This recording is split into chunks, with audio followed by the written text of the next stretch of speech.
한양 5일장 한복판 남루한 옷차림에 얼굴도 때로 범벅된 청년 거지가 있었다. 사람들은 그를 돌쇠 거지라 불렀다. 그런데 그의 앞에는 늘 이상한 광경이 펼쳐졌다. 바로 차곡차곡 쌓여가는 사람들의 줄. 관상 봐주시오.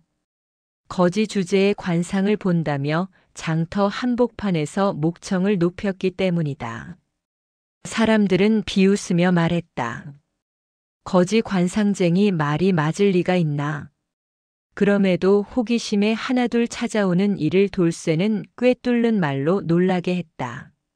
상인 양반 요 엿장수에게 사기당했구먼. 내일 다시 올 것이야. 실제로 엿장수가 다시 나타나 사기를 치려다 들통남.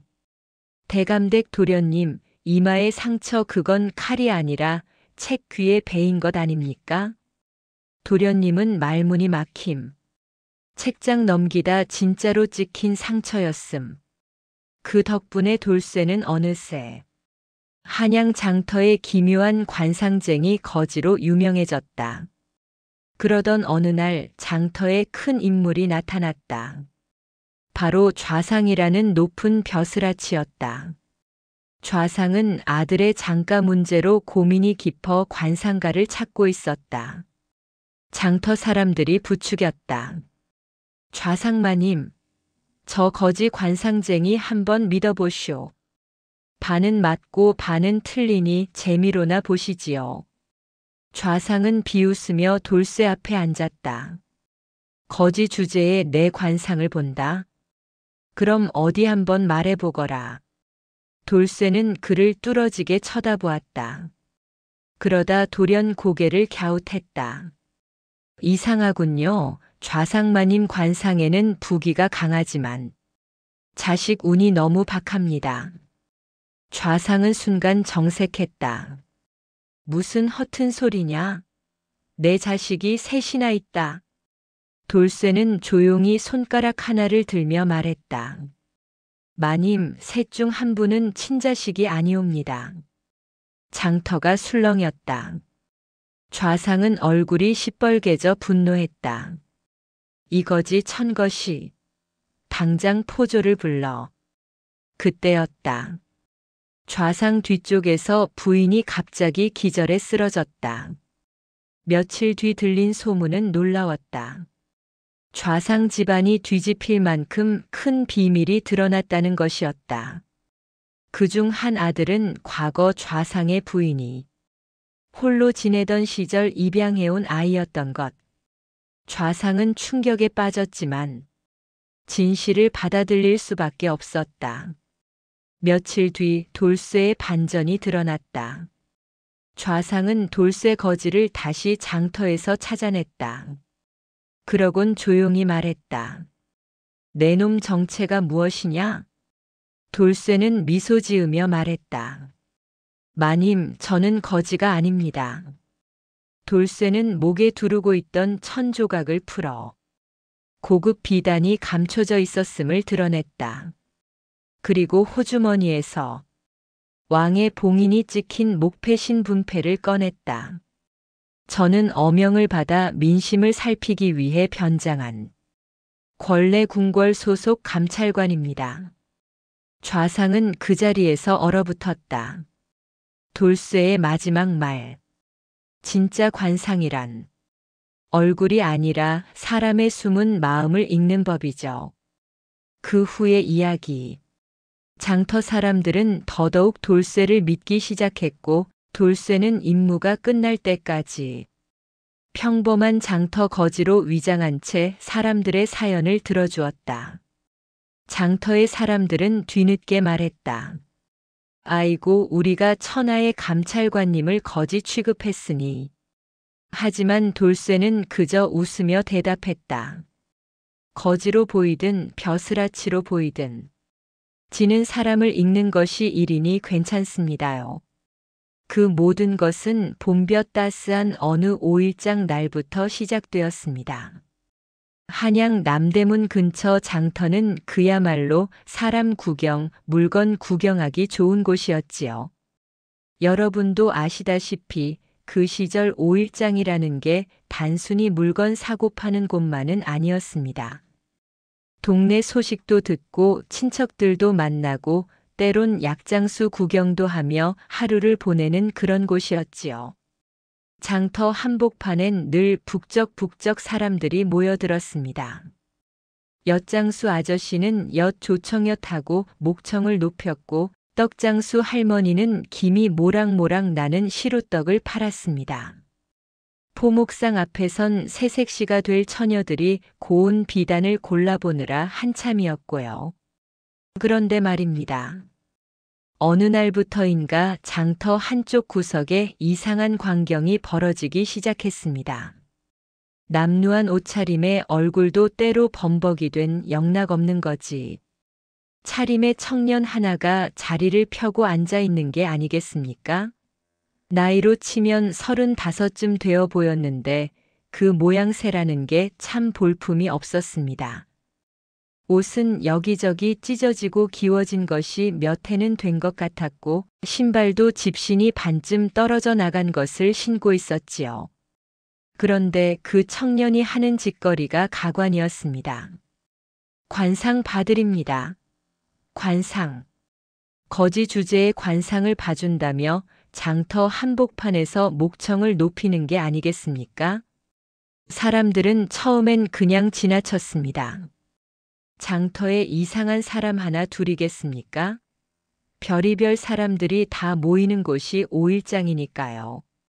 하지만 그 청년은 날이 갈수록 더 큰 목소리로 외쳤습니다. 관상 봐드립니다. 앞날을 알고 싶으신 분. 자식, 복, 재물, 복 다 보여드립니다.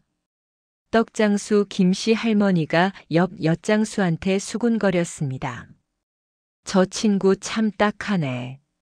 거지 주제에 관상을 본다니. 배가 얼마나 고프면 저런 짓을 할까? 엿장수 박씨도 고개를 저으며 맞장구 쳤지요. 그러게 말입니다. 저런 거지가 무슨 관상을 본다고. 진짜 관상쟁이라면 제 팔자나 먼저 고쳐볼 일이지. 사람들은 비웃었습니다. 어떤 이는 저런 것도 돈벌이가 되나? 하고 코웃음 쳤고 어떤 이는 한번 놀려나 볼까? 하며 장난삼아 다가가기도 했습니다. 그 청년은 장터 사람들이 자기를 뭐라 부르든 신경 쓰지 않는 듯 했습니다. 사람들은 그를 돌쇠 거지라고 불렀습니다. 본명이 뭔지는 아무도 몰랐지요. 그냥 둔해 보인다고 돌처럼 우직해 보인다고 해서 누군가 붙인 별명이었습니다.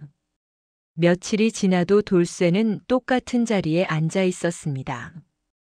비가 오나 눈이 오나 오일장이 서는 날이면 어김없이 나타났지요. 그러면서도 한 푼도 받지 않았습니다.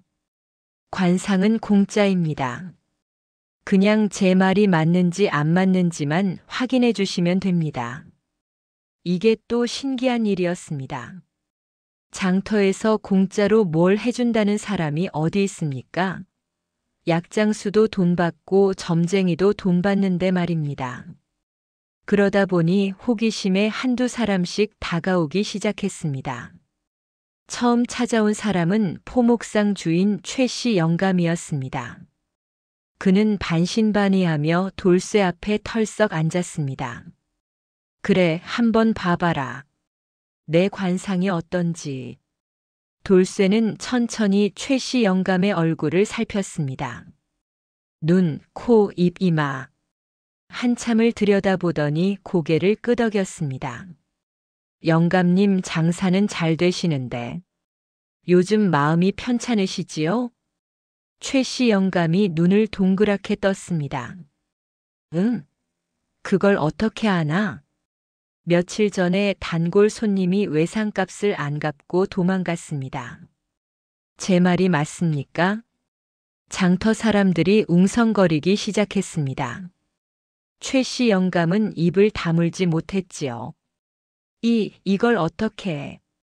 내가 아무한테도 말 안 했는데. 그때부터였습니다. 사람들이 하나둘 돌쇠 앞에 줄을 서기 시작한 것이 처음엔 재미 삼아, 호기심 삼아 찾아왔습니다.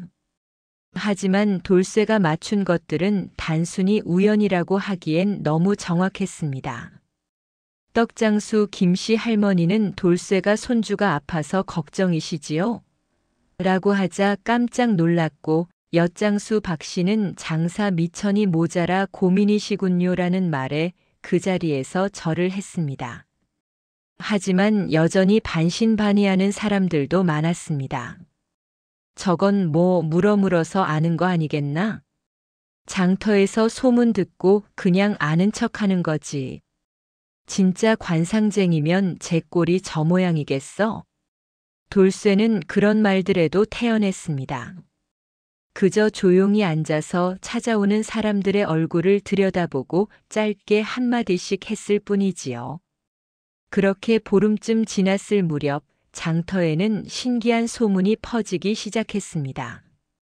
저 돌쇠 거지 뭔가 있는 것 같더라고.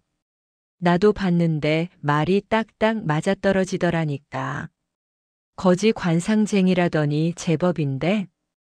돌쇠 앞에 앉아있는 사람들의 줄은 점점 길어졌습니다. 하지만 돌쇠는 여전히 한 푼도 받지 않았습니다. 그저 사람들의 얼굴을 보고 그들의 고민을 들어줄 뿐이었지요. 장터 사람들은 이제 돌쇠를 비웃지 않았습니다. 대신 이렇게 말했습니다. 저 친구 거지 차림이긴 한데 뭔가 범상치 않아. 바로 그때였습니다. 한양 장터에 큰 인물이 나타날 것이라고는 아무도 예상하지 못했을 때였지요. 그 사건이 일어나기 전까지 돌쇠는 그저 장터의 신기한 구경거리 중 하나에 불과했습니다. 하지만 곧 모든 것이 바뀌게 될 것이었습니다. 며칠 뒤 장터에는 더 신기한 일들이 벌어지기 시작했습니다. 그날도 5일장이 한창이었습니다. 봄볕이 따스하게 내리쬐는 가운데 사람들은 이곳저곳을 돌아다니며 물건을 구경하고 흥정을 했지요. 돌쇠는 여느 때처럼 장터 한쪽 구석 자리에 앉아 있었습니다. 그런데 이번엔 조금 달랐습니다. 돌쇠 앞에 줄을 선 사람들이 제법 많았거든요. 소문이 퍼지면서 한번 관상을 보려고 찾아오는 이들이 늘어난 것입니다. 저 거지 관상쟁이 말이 꽤 맞는다더라. 공짜니까 한번 봐보지 뭐. 사람들은 반신반의하면서도 호기심에 이끌려 돌쇠를 찾았습니다. 그날 아침 일찍 찾아온 사람은 양반집 도련님이었습니다. 25쯤 되어 보이는 젊은 선비였는데 한눈에 봐도 공부를 많이 한 사람 같았습니다. 옷차림도 깨끗하고 말투도 점잖았지요. 도련님은 돌쇠 앞에 앉으며 빙그레 웃었습니다. 거지 관상쟁이라더니 과연 얼마나 실력이 있는지 궁금하구려.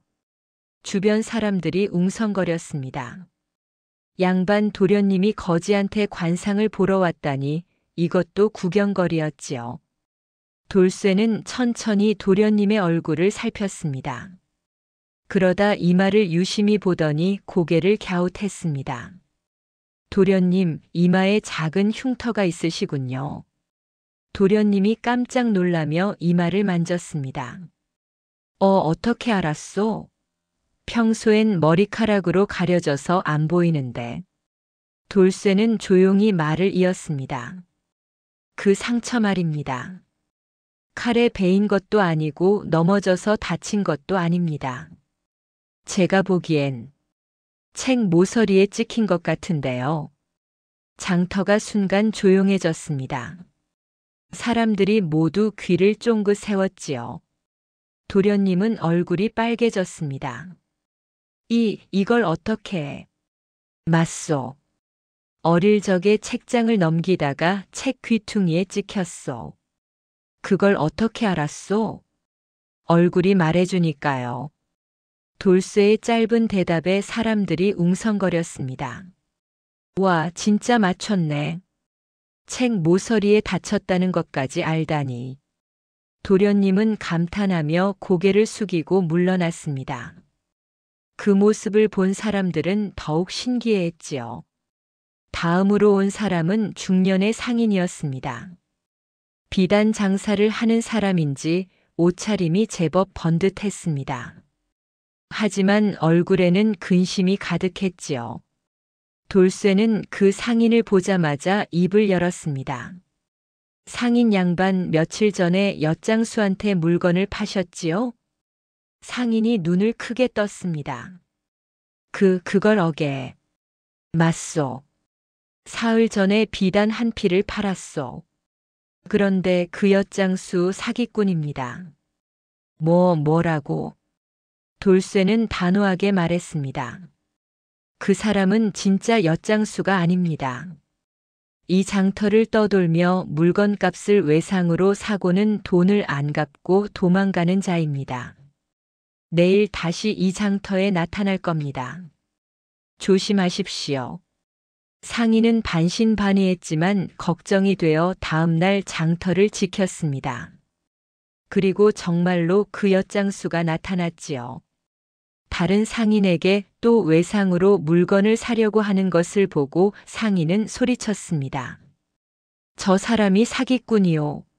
잡으시오. 장터 사람들이 달려들어 엿장수를 붙잡았습니다.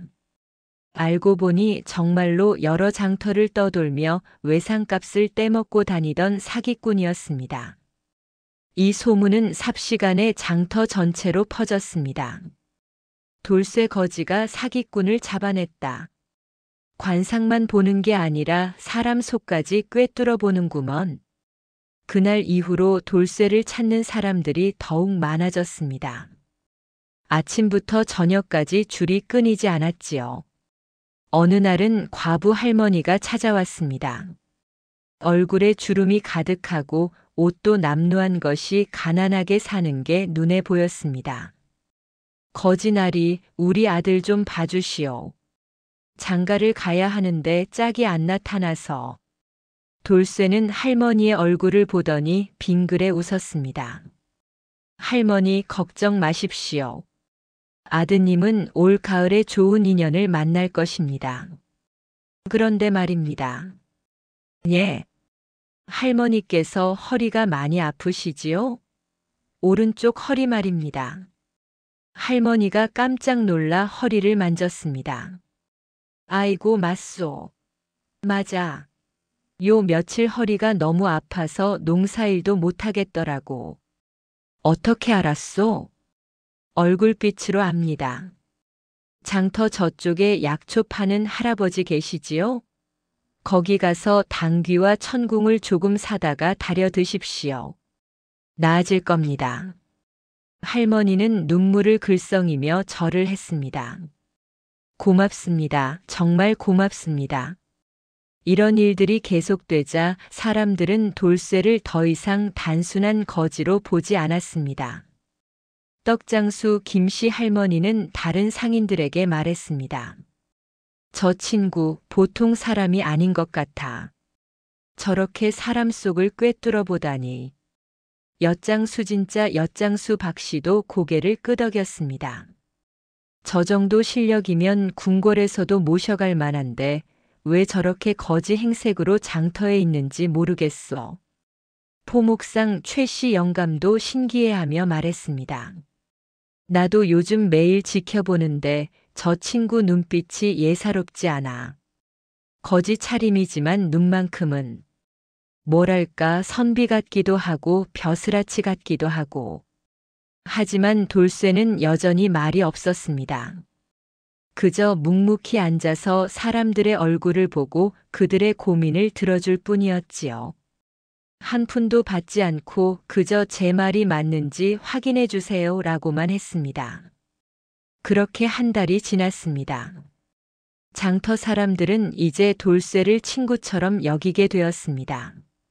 아침에 장터에 나오면 돌쇠, 어젯밤 잘 잤나?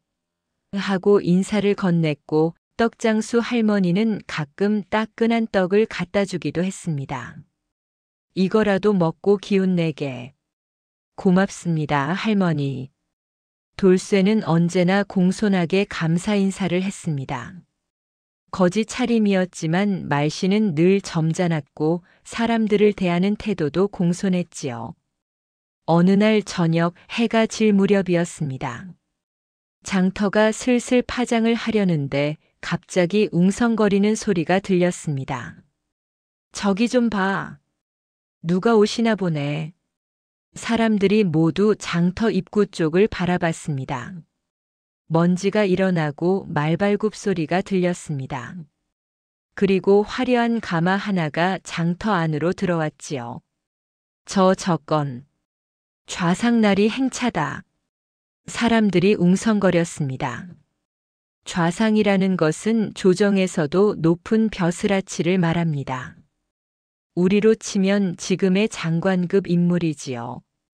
왜 그런 높은 양반이 이 5일장에 나타난 걸까요? 돌쇠는 조용히 그 광경을 지켜봤습니다. 얼굴엔 아무런 표정 변화가 없었지요. 장터 사람들은 숨을 죽였습니다. 뭔가 큰일이 벌어질 것 같은 예감이 들었습니다. 가마가 장터 한복판에 멈춰 섰습니다. 사람들은 모두 길 양옆으로 비켜섰습니다. 좌상 같은 높은 양반 앞에서 함부로 서 있을 수는 없었으니까요.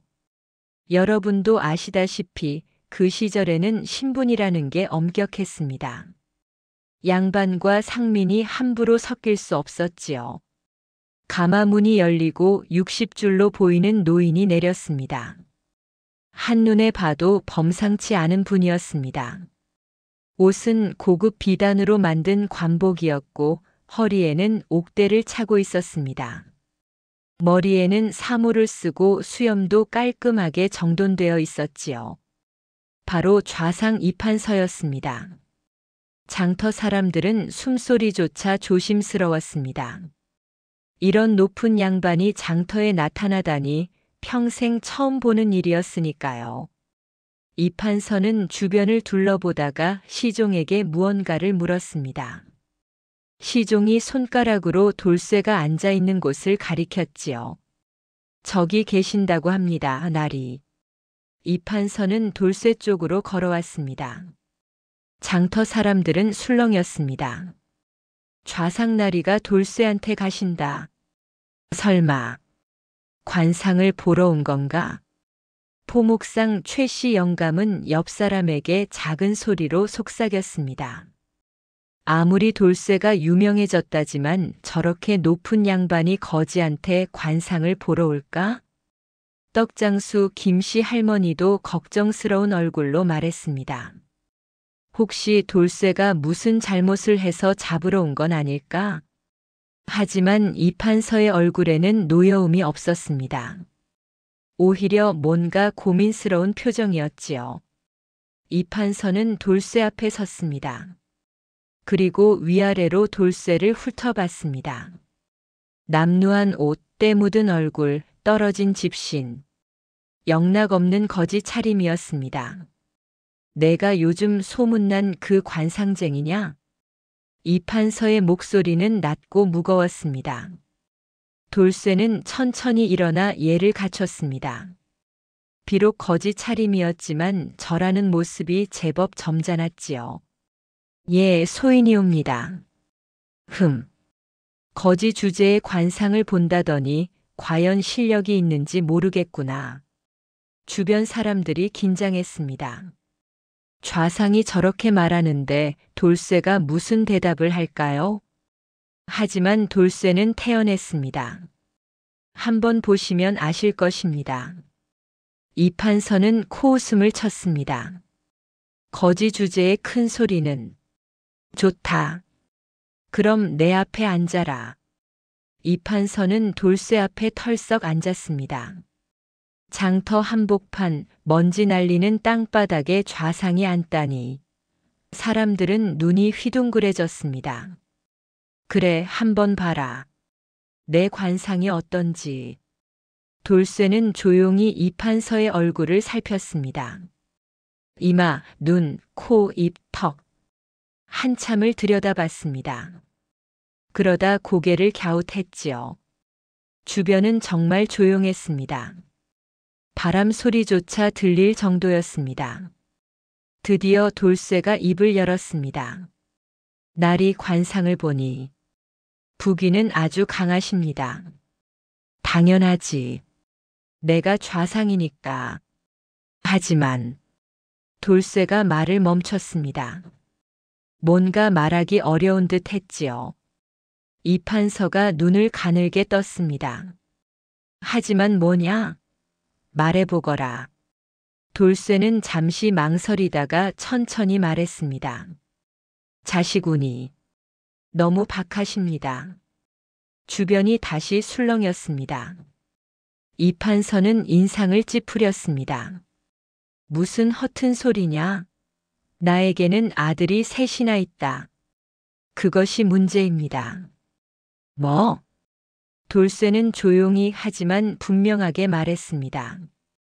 날이 셋 중에서 한 분은 친자식이 아니옵니다. 순간 장터가 술렁였습니다. 사람들이 웅성거리기 시작했지요. 뭐라고? 친자식이 아니라니. 이판서의 얼굴이 순식간에 시빨개졌습니다. 이거지 천것이. 무슨 헛소리를 하는 게냐? 이판서가 벌떡 일어섰습니다. 주먹을 불끈 쥐고 돌쇠를 노려봤지요. 당장 포조를 불러 이 불경한 놈을 잡아 가두어라. 시종들이 달려들려고 했습니다. 하지만 바로 그때였습니다. 나리. 뒤쪽에서 다급한 목소리가 들렸습니다. 이판서의 부인이었습니다. 50대 중반쯤 되어 보이는 부인이 가마에서 내려 이쪽으로 달려오고 있었지요. 나리 제발. 부인의 얼굴은 새하얗게 질려 있었습니다. 그리고 이판서 앞에 털썩 주저앉았습니다. 나리 제발. 저를 용서하십시오. 이판서는 깜짝 놀랐습니다. 부인, 이게 무슨 짓이오? 여기가 어디라고 이러시오? 하지만 부인은 그대로 땅에 엎드려 울기 시작했습니다. 저는 나리께 말씀드리지 못한 게 있습니다. 장터 사람들은 숨도 쉬지 않고 지켜봤습니다. 부인의 목소리는 떨렸습니다. 셋째는 제가 낳은 아이가 아니옵니다. 이판서는 그 자리에 얼어붙었습니다. 뭐라고?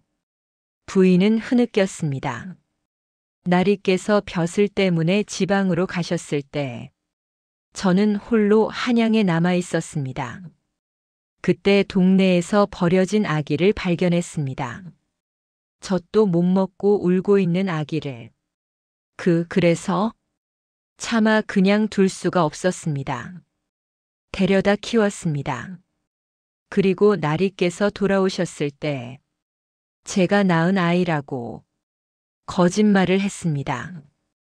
이판서는 휘청거렸습니다. 시종이 급히 부축했지요. 장터는 쥐 죽은 듯 조용했습니다. 부인은 계속 울었습니다. 미안합니다. 정말 미안합니다. 하지만 그 아이가 너무 불쌍해서 차마 버릴 수가 없었습니다. 이판서는 아무 말도 하지 못했습니다. 그저 하늘을 올려다보며 깊은 한숨만 내쉬었지요. 돌쇠는 조용히 그 광경을 지켜봤습니다. 얼굴에는 여전히 아무런 표정이 없었습니다. 이판서는 한참 만에 부인을 일으켰습니다. 일어나시오. 여기는 사람들이 너무 많소. 그리고 돌쇠를 돌아봤습니다.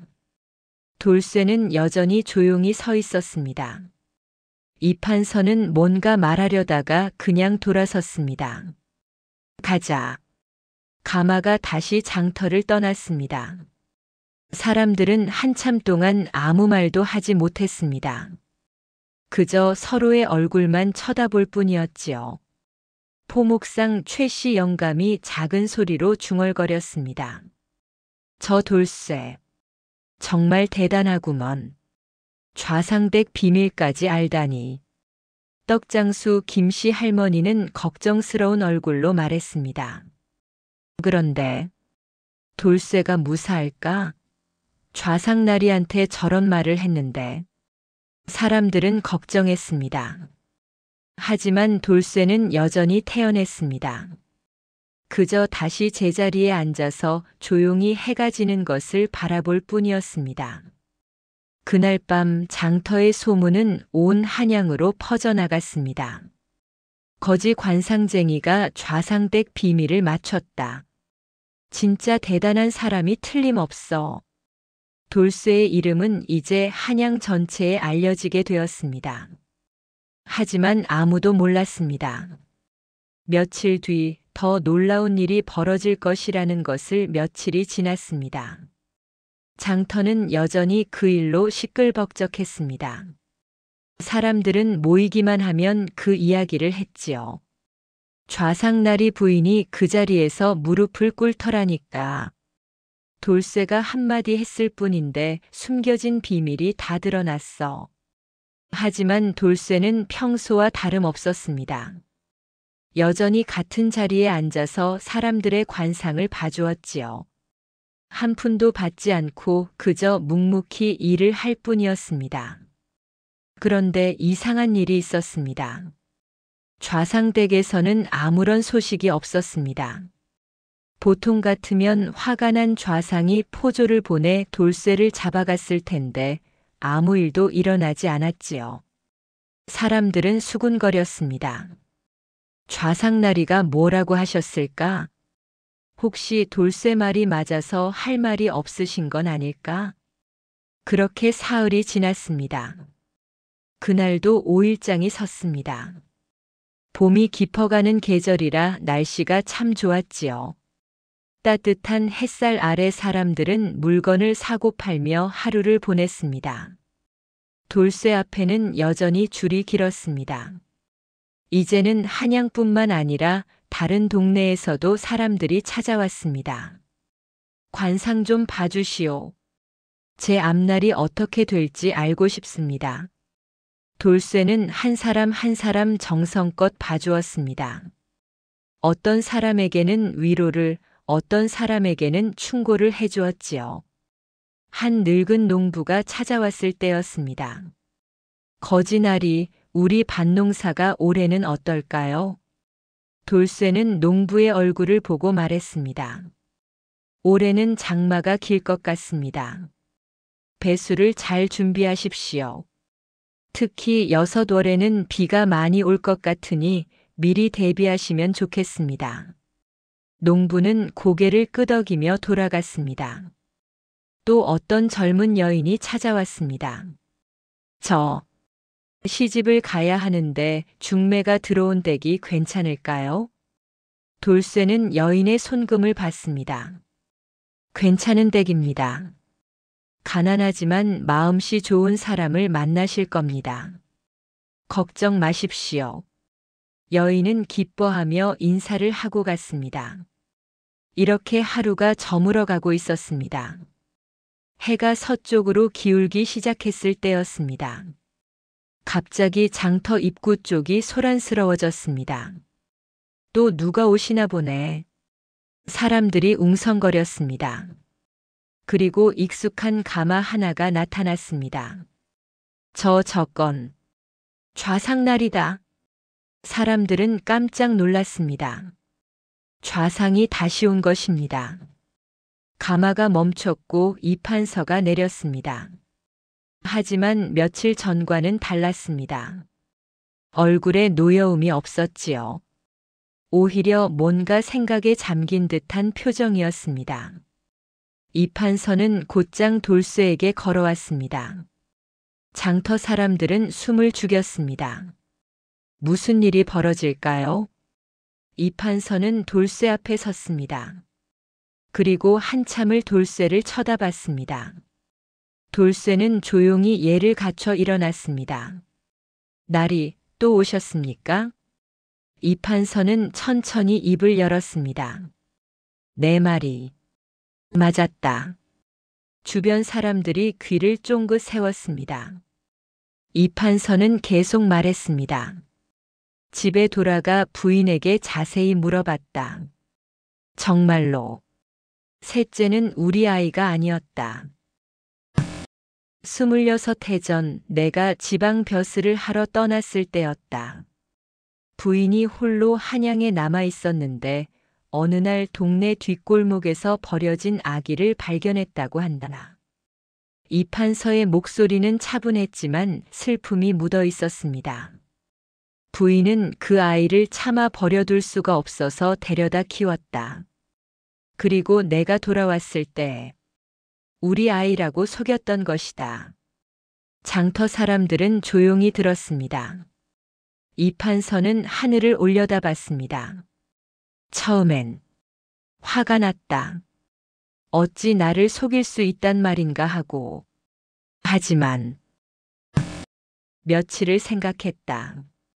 그리고 깨달았다. 부인은 나쁜 마음으로 그런 게 아니었다. 그저 불쌍한 아이를 살리고 싶었던 것뿐이었다. 이판서는 돌쇠를 똑바로 쳐다봤습니다. 그래서 오늘 내게 물으러 왔다. 무엇을 물으시려고요? 넌 대체 누구냐? 주변이 조용해졌습니다. 이판서는 진지했습니다. 거짓 차림의 장터에 앉아 있지만 내 눈빛은 보통 사람이 아니다. 그리고 그 관상 실력도 범상치 않다. 돌쇠는 아무 대답도 하지 않았습니다. 이판서가 한 걸음 다가왔습니다. 너는 대체 무슨 목적으로 여기 있는 것이냐? 진짜 거지가 아닐 것 같은데. 돌쇠는 잠시 망설였습니다. 그리고 조용히 말했습니다. 나리 지금은 말씀드릴 수 없습니다. 왜? 때가 아직 되지 않았습니다. 이판서는 고개를 갸웃했습니다. 하지만 더 이상 묻지 않았습니다. 뭔가 느낀 게 있었던 것 같았지요. 이판서는 품에서 은자 한 양을 꺼냈습니다.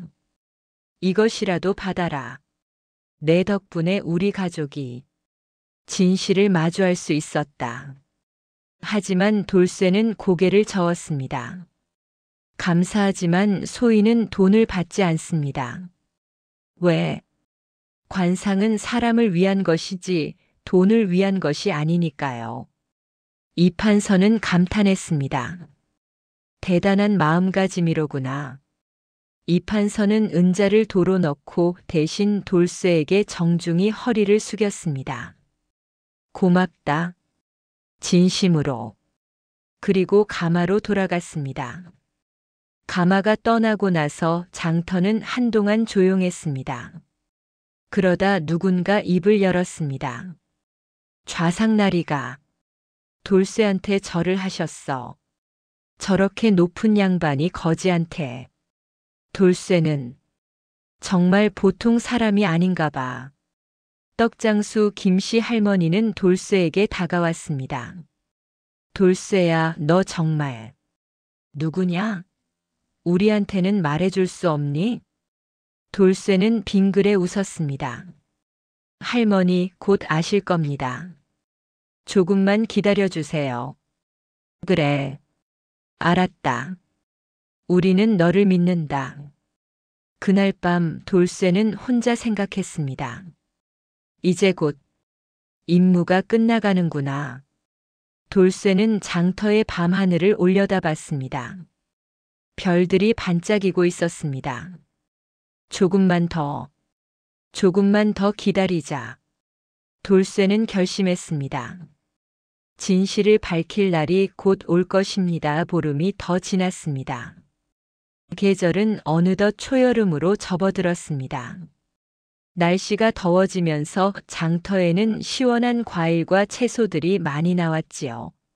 수박, 참외, 오이. 보기만 해도 시원한 것들이었습니다. 돌쇠는 여전히 같은 자리에 있었습니다. 이제는 장터 사람들에게 가족 같은 존재가 되어 있었지요. 돌쇠야, 이거 먹어라.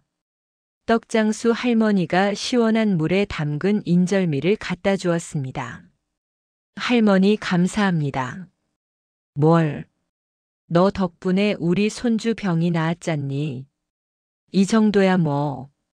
엿장수 박 씨도 달콤한 조청엿을 갖다 주었고 포목상 최 씨 영감은 헌 옷이지만 깨끗이 빨아서 가져다 주었습니다.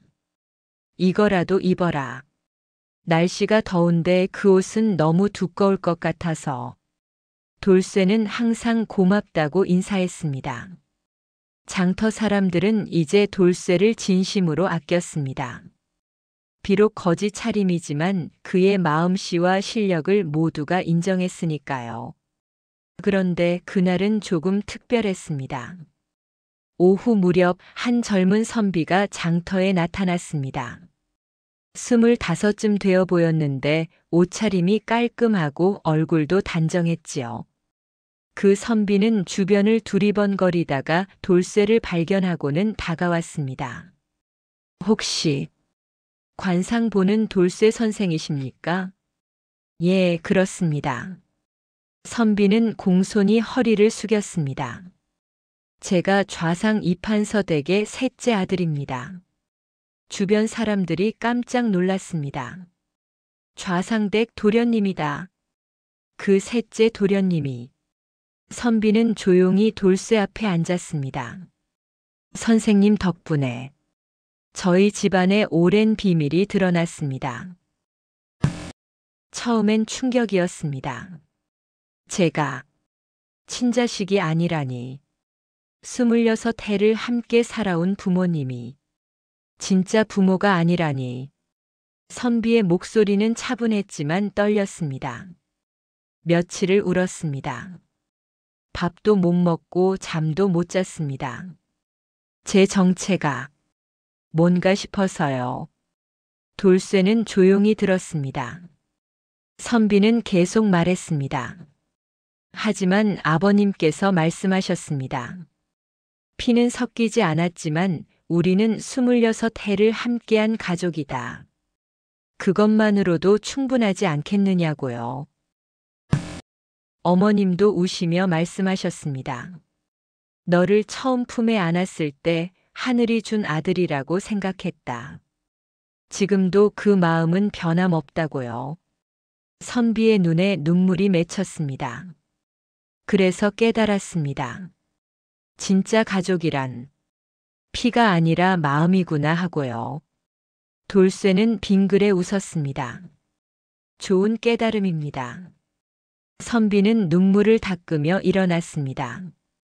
선생님께 감사드리러 왔습니다. 선생님이 진실을 말씀해 주지 않았다면 우리 가족은 영원히 그 비밀에 갇혀 살았을 것입니다.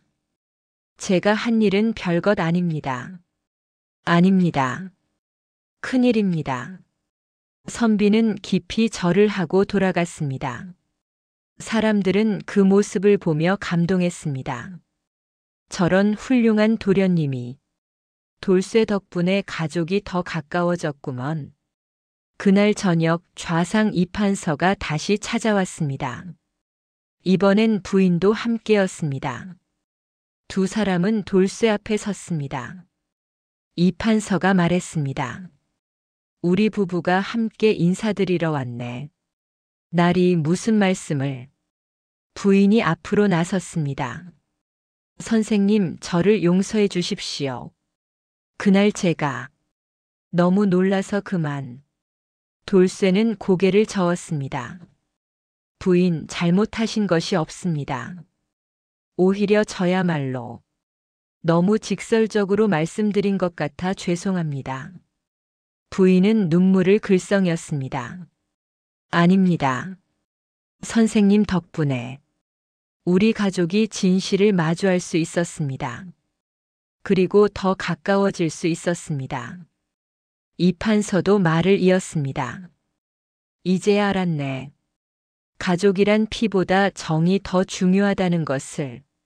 26해를 함께 살아온 그 시간이 진짜 가족을 만드는 것이라는 것을 말이야. 돌쇠는 빙그레 웃었습니다. 좋은 깨달음이십니다.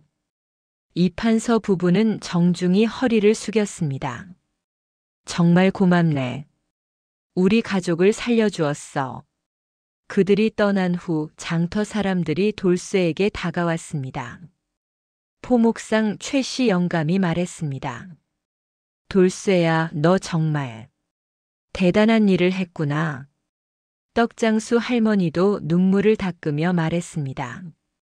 사람을 살리는 게 양만이 아니구나.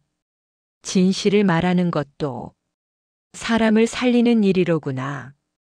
엿장수 박씨가 물었습니다. 그런데 돌쇠야, 넌 어떻게 그렇게 정확히 아는 거냐? 관상만으로 그런 비밀까지 알 수 있나? 돌쇠는 잠시 생각하다가 대답했습니다. 관상이란 얼굴만 보는 게 아닙니다. 그럼 사람의 마음을 읽는 겁니다. 얼굴에는 그 사람이 살아온 삶이 다 드러나니까요. 사람들은 고개를 끄덕였습니다. 그렇구나. 역시 대단한 사람이야. 그날 밤 돌쇠는 혼자 생각했습니다. 이제 정말 때가 되었구나. 돌쇠는 품 안에 간직하고 있던 물건을 만져봤습니다. 왕의 봉인이 찍힌 목패였습니다. 내일 모든 것을 밝혀야겠다. 돌쇠는 결심했습니다. 이제 자신의 진짜 정체를 드러낼 때가 온 것입니다. 장터 사람들도 좌상도 모두가 궁금해하고 있었습니다. 대체 돌쇠는 누구인가? 왜 거짓 차림으로 장터에 앉아 있는가? 진짜 목적은 무엇인가? 내일이면 모든 것이 밝혀질 것입니다. 달빛 아래 돌쇠는 조용히 미소 지었습니다. 이제 곧 진실의 시간이 올 것입니다. 다음 날 아침이었습니다. 여느 때보다 일찍 오일장이 열렸습니다. 날씨가 화창해서인지 사람들이 평소보다 더 많이 나왔지요. 장터는 북적북적했습니다. 돌쇠도 여느 때처럼 자리에 앉았습니다. 하지만 뭔가 달랐습니다. 평소보다 얼굴이 더 밝아 보였지요. 무언가 결심한 듯한 표정이었습니다. 떡장수 김씨 할머니가 떡을 갖다 주며 물었습니다. 돌쇠야, 오늘 왠지 표정이 다른데? 무슨 좋은 일 있니? 돌쇠는 빙그레 웃었습니다. 할머니, 오늘 중요한 날입니다. 중요한 날? 무슨 날인데? 곧 아실 겁니다. 할머니는 고개를 갸웃했지만 더 묻지 않았습니다. 오전 시간이 흘러갔습니다. 돌쇠는 평소처럼 사람들의 관상을 봐주었습니다. 하지만 계속 장터 입구 쪽을 힐끔힐끔 쳐다봤지요. 무언가 기다리는 듯 했습니다. 그리고 정오 무렵이었습니다. 익숙한 가마 하나가 장터로 들어왔습니다. 또 좌상날이다. 사람들이 웅성거렸습니다. 이번에는 좌상 혼자가 아니었습니다. 여러 명의 관리들이 함께 왔지요.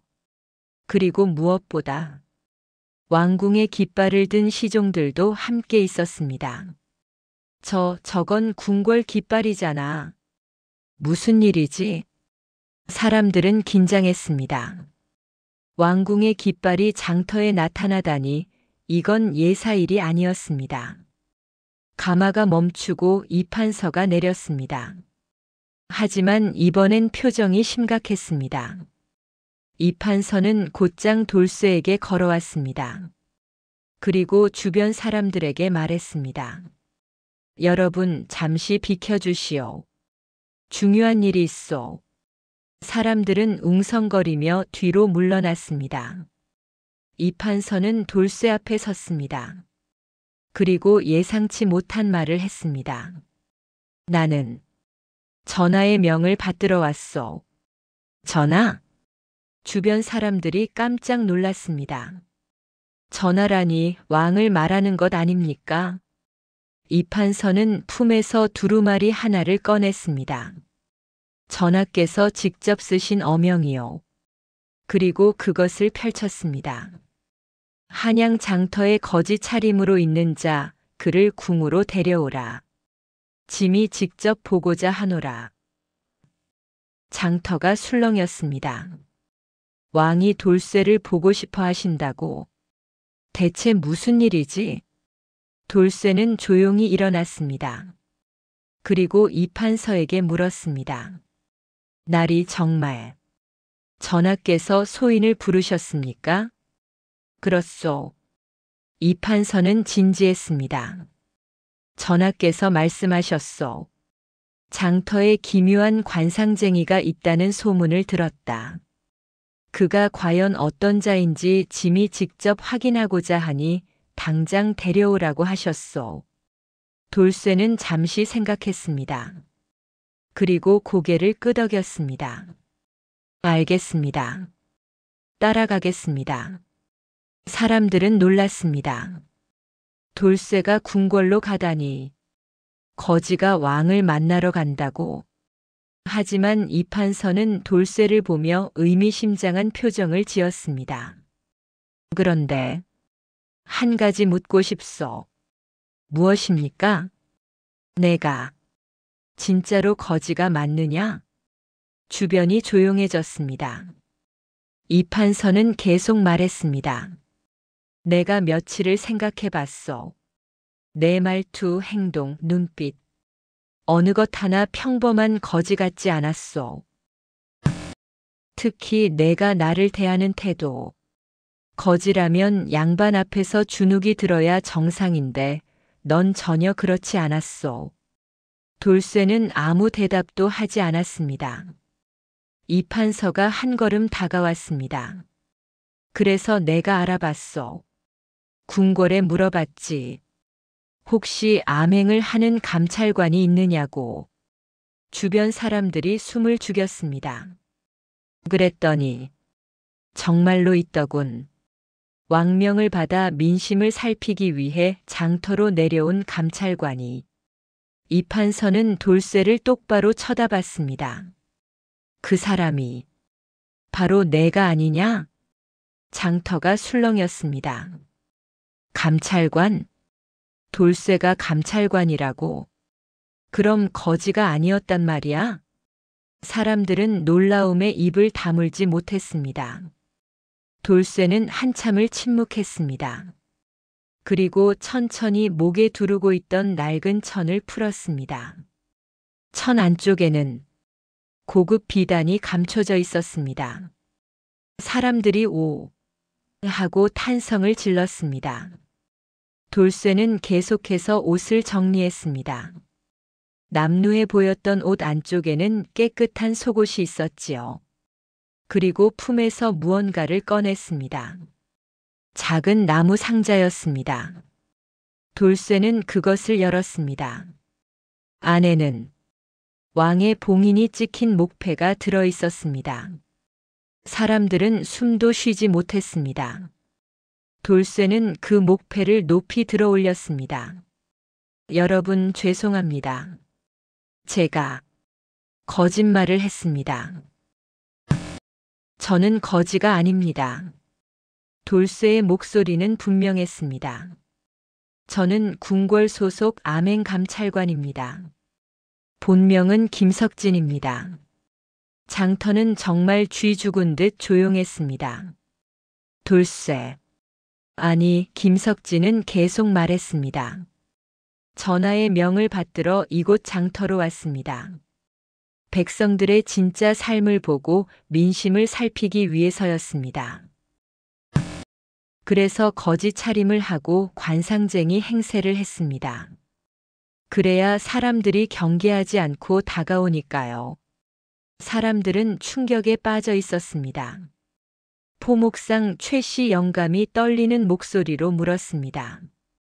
그럼 우리를 속인 건가? 김석진은 고개를 숙였습니다.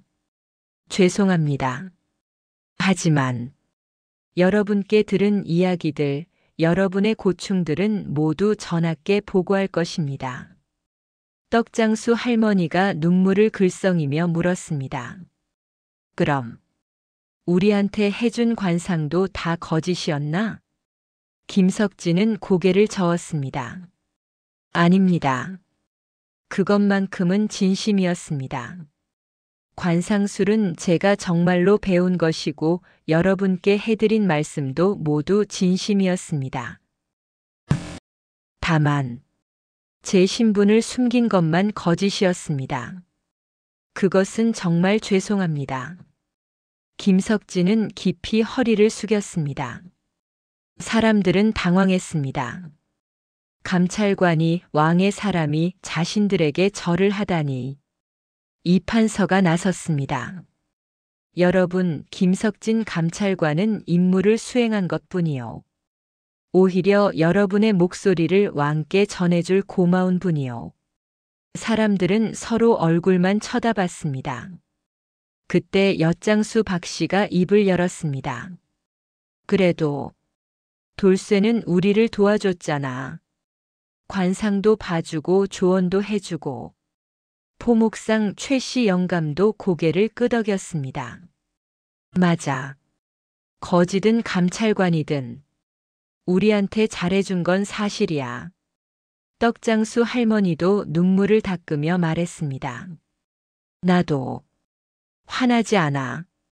오히려 고마워. 우리 손주 병도 낫게 해줬는걸. 사람들이 하나둘 고개를 끄덕이기 시작했습니다. 김석진은 감동했습니다. 여러분, 정말 감사합니다. 이 판서가 말했습니다. 자, 이제 궁으로 가야 하오. 전하께서 기다리고 계시오. 김석진은 고개를 끄덕였습니다. 그리고 장터 사람들을 한 번 더 둘러봤습니다. 여러분, 정말 고마웠습니다. 여러분 덕분에 좋은 시간을 보낼 수 있었습니다. 사람들은 손을 흔들었습니다. 잘 가거라, 돌쇠. 아니, 김석진. 궁에 가서도 건강해라. 김석진은 가마에 올랐습니다. 가마가 천천히 장터를 떠났습니다. 사람들은 한참 동안 그 뒷모습을 바라봤습니다. 장터는 다시 조용해졌습니다. 하지만 사람들의 마음속에는 따뜻한 감동이 남아 있었습니다. 우리 정말 특별한 사람을 만났구나. 그러게 감찰관을 친구처럼 지냈다니. 그날 이후 장터 사람들은 가끔 그 일을 이야기했습니다. 거지 차림의 감찰관이 장터에 왔던 그 신기한 봄날의 이야기를. 김석진을 태운 가마는 궁궐로 향했습니다. 장터에서 궁궐까지는 그리 멀지 않았습니다. 하지만 김석진에게는 참 긴 시간처럼 느껴졌지요. 석 달 동안 거지 행세를 하며 지냈던 장터를 떠나려니 마음이 짠했습니다. 떡장수 할머니, 엿장수 박 씨, 포목상 최 씨 영감. 다들 좋은 분들이었는데 김석진은 지난 석 달을 떠올렸습니다. 처음 장터에 왔을 때는 낯설었습니다. 궁궐에서 자란 그에게 장터는 완전히 다른 세상이었지요. 하지만 시간이 지나면서 그는 백성들의 진짜 삶을 보게 되었습니다. 배급이 제때 오지 않아 굶는 사람들, 병이 나도 약을 구할 수 없어 고생하는 사람들, 관리들의 횡포에 시달리면서도 참고 사는 사람들. 하지만 그럼에도 불구하고 그들은 서로를 도우며 살았습니다. 떡을 나눠 먹고 어려운 이웃을 챙기고 함께 웃고 함께 울었지요. 이게 진짜 백성들의 삶이구나. 김석진은 많은 것을 배웠습니다. 가마가 궁궐 정문에 도착했습니다. 김석진은 가마에서 내렸습니다. 궁궐의 위엄이 느껴졌습니다. 높은 성벽, 화려한 기와 지붕, 그리고 엄숙한 분위기. 이곳이 바로 김석진이 원래 있던 곳이었습니다. 궁궐 안으로 들어가자 내관 하나가 맞이했습니다. 김석진 감찰관, 전하께서 기다리고 계십니다. 이쪽으로 오십시오. 김석진은 내관을 따라 걸었습니다. 길을 걸으며 궁궐 안 사람들이 수군거리는 소리가 들렸습니다. 저분이 장터에서 거지 행세를 하던 분이라던데. 정말 대단한 분이야. 석 달 동안이나 전하께서 특별히 불러들이셨다던데. 김석진은 아랑곳하지 않고 걸었습니다. 드디어 왕이 계신 편전 앞에 도착했습니다. 전하, 김석진 감찰관이 들어옵니다. 문이 열렸습니다. 김석진은 안으로 들어가 무릎을 꿇었습니다. 전하, 김석진 배봅니다. 왕은 용상에 앉아 있었습니다. 50줄의 왕은 인자한 얼굴이었지만 위엄도 함께 느껴졌지요. 고개를 들어라. 예, 전하. 김석진은 고개를 들었습니다. 왕은 김석진을 한참 쳐다봤습니다. 수고했다. 석 달 동안 고생이 많았을 것이다. 과분하신 말씀입니다. 왕은 미소 지었습니다. 보고를 받았다. 내가 장터에서 한 일들을 말이다. 관상쟁이로 변장해서 백성들과 가까워지고 그들의 이야기를 들었다더구나. 참으로 기특하다. 김석진은 고개를 숙였습니다. 감사합니다, 전하. 왕은 진지한 표정으로 물었습니다. 그래서 무엇을 보았느냐? 짐에게 들려주거라. 백성들의 진짜 삶이 어떠한지. 김석진은 잠시 생각했습니다. 그리고 천천히 입을 열었습니다. 전하, 백성들은 어렵게 살고 있습니다. 배급이 제때 오지 않아 굶는 날이 많고 병이 나도 약을 구하기 어렵습니다. 하지만 김석진은 계속 말했습니다. 그럼에도 불구하고 그들은 서로를 돕습니다. 이웃끼리 떡을 나눠 먹고 어려운 사람을 챙깁니다. 불평불만을 하면서도 결국엔 참고 살아갑니다. 왕은 고개를 끄덕였습니다. 그래. 짐도 알고 있다. 백성들이 어렵게 산다는 것을. 전하. 하지만 궁궐 안에서는 진짜 모습을 볼 수 없다. 관리들은 좋은 이야기만 하고 백성들도 왕 앞에서는 진심을 숨기니까. 왕은 한숨을 쉬었습니다. 그래서 내게 이 임무를 맡긴 것이다. 진짜 백성들의 목소리를 듣고 오라고. 김석진은 감동했습니다. 왕께서 정말로 백성을 생각하고 계셨던 것입니다. 왕은 물었습니다. 그래서 내가 보기에 가장 시급한 문제가 무엇이냐? 김석진은 즉시 대답했습니다. 배급 문제입니다, 전하. 배급? 예. 백성들에게 주는 쌀과 곡식이 제때 도착하지 않습니다. 중간 관리들이 빼돌리는 경우도 있고 양도 턱없이 부족합니다. 왕의 얼굴이 굳어졌습니다. 그런 일이. 또한 의약 문제도 심각합니다. 백성들은 병이 나도 약을 구할 수 없어 고생합니다.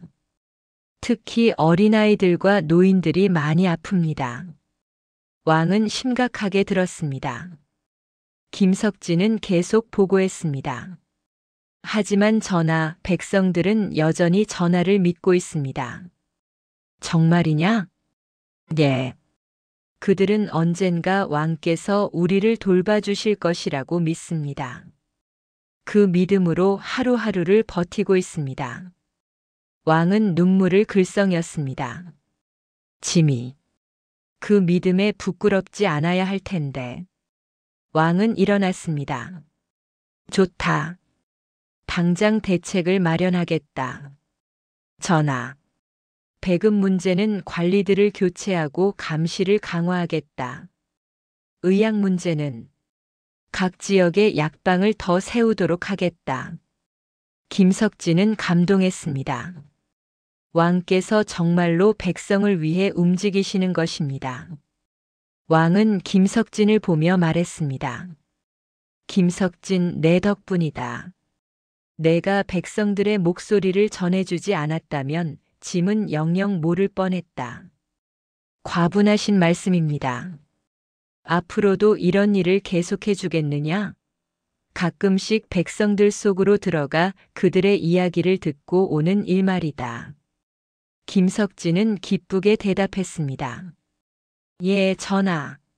기꺼이 하겠습니다. 왕은 만족스럽게 고개를 끄덕였습니다. 좋다. 그럼 이제 쉬어라. 석 달 동안 고생이 많았다. 김석진은 절을 하고 물러났습니다. 편전을 나오며 김석진은 생각했습니다. 좋은 왕을 모시게 되어 다행이다. 그리고 장터 사람들도 떠올랐습니다. 할머니, 아저씨들. 곧 좋아지실 겁니다. 전하께서 여러분을 돌봐주실 것입니다. 김석진은 미소 지었습니다. 비록 거지 행세를 하며 힘들었지만 그 덕분에 백성들을 도울 수 있게 되었습니다. 그것만으로도 충분히 가치 있는 일이었습니다. 저녁 무렵 김석진은 자신의 처소로 돌아왔습니다. 석 달 만에 돌아온 방이었습니다. 깨끗한 이불, 정돈된 방. 모든 것이 장터와는 달랐습니다. 하지만 김석진은 장터가 그리웠습니다. 가끔은 다시 가봐야겠다. 장터 사람들이 잘 지내는지 확인도 하고. 김석진은 창밖을 바라봤습니다. 저 멀리 장터가 있는 방향을 보며 조용히 중얼거렸습니다. 할머니, 아저씨들. 안녕히 계세요. 언젠가 다시 뵙겠습니다. 달이 떠올랐습니다. 그 달빛은 궁궐도 장터도 모두를 비추고 있었습니다. 이제 마지막 이야기가 남았습니다. 김석진과 장터 사람들이 어떻게 되었는지 그 훗날의 이야기 말입니다. 한 해가 지났습니다. 계절은 다시 봄이 되었습니다. 따뜻한 바람이 불고 꽃이 피는 계절이었지요. 한양 남대문 근처 장터는 여전히 북적였습니다. 사람들은 물건을 사고 팔며 하루를 보냈습니다. 하지만 한 가지 달라진 것이 있었습니다. 장터 사람들의 얼굴이 예전보다 밝아졌다는 것입니다. 떡장수 김씨 할머니는 떡을 팔며 웃었습니다. 요즘은 참 살기 좋아졌어. 배급도 제때 오고 양도 넉넉하고. 엿장수 박씨도 고개를 끄덕였습니다. 맞아요. 그리고 약방도 새로 생겼잖아요. 우리 아이가 아파도 이제 약을 구할 수 있어요. 포목상 최씨 영감도 만족스러워했습니다. 관리들도 달라졌어. 예전처럼 함부로 굴지 않더라고. 왕께서 특별히 신경 쓰시나 봐. 사람들은 모두 알고 있었습니다. 이 모든 변화가 김석진 덕분이라는 것을. 그날 오후 장터에 익숙한 모습 하나가 나타났습니다. 깨끗한 옷을 입고 얼굴도 단정한 한 남자였습니다. 바로 김석진이었습니다. 돌쇠다. 아니, 김석진 날이다. 사람들이 달려왔습니다. 떡장수 할머니가 제일 먼저 다가왔습니다. 아이고, 우리 돌쇠. 아니, 김나리. 오랜만이네. 김석진은 환하게 웃었습니다. 할머니, 보고 싶었습니다. 우리도 그래. 그동안 잘 지냈니? 예, 덕분에 잘 지냈습니다. 엿장수 박씨도 다가왔습니다. 김나리, 정말 고맙습니다. 나리 덕분에 우리가 이렇게 살기 좋아졌잖아요. 아닙니다. 제가 한 일은 여러분의 이야기를 전한 것뿐입니다. 진짜 변화는 전하께서 만들어주신 것입니다. 포목상 최씨 영감이 물었습니다. 그런데 오늘은 무슨 일로 오셨소? 김석진은 주위를 둘러봤습니다. 그냥 여러분이 보고 싶어서 왔습니다. 사람들은 감동했습니다. 이렇게 바쁘실 텐데 우리를 보러 와주시다니. 김석진은 옛날 자신이 앉았던 자리로 갔습니다. 그리고 털썩 앉았습니다. 여러분, 잠시 앉으시죠. 오랜만에 이야기 좀 나눠요. 사람들이 하나둘 둘러 앉았습니다. 마치 옛날 돌쇠가 관상을 봐주던 때처럼. 김석진은 한 사람 한 사람을 보며 물었습니다. 할머니, 손주 병은 다 나았나요? 그럼. 요즘은 건강하게 잘 뛰어다니더라고. 박씨, 장사는 잘 되나요? 덕분에 잘 됩니다. 요즘 사람들이 돈이 생겨서 엿도 잘 사더라고요. 최씨 영감님, 외상값 떼인 것은 다 받으셨어요? 다 받았지. 관아에서 도와줘서 말이야. 김석진은 웃으며 들었습니다. 그리고 좌상 이판서 이야기도 물었습니다. 좌상댁은 어떻게 되셨나요? 떡장수 할머니가 대답했습니다. 아주 잘 지내시더라고. 가족들이 예전보다 더 화목해졌다던데. 그래요? 응. 특히 셋째 도련님이 더 효도를 한다더라. 진짜 가족이란 피가 아니라 정이라는 걸 깨달았다면서.